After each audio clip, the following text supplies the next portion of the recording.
What is up? Welcome to this video. Welcome to another episode right here on this channel. In this video and in this playlist, we are going to understand the Python global interpreter log, which is the GIL.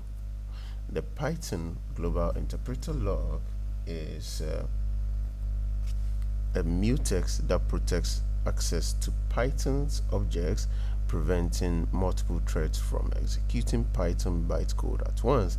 And this mechanism actually was designed to simplify CPython's implementation by making the object model implicitly thread safe, though it has significant implications for multi-threaded performance.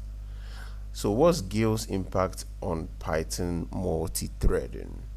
So the GIL prevents true parallelism in CPU-bound tasks by allowing only one thread to execute Python bytecode at a time, even on multi-core systems. And however, for input-output bound operations, thread release the GIL while awaiting, making multi-threading still beneficial for these tasks. So that's it for this video. If you do not understand anything, do well to let us know in the comments section.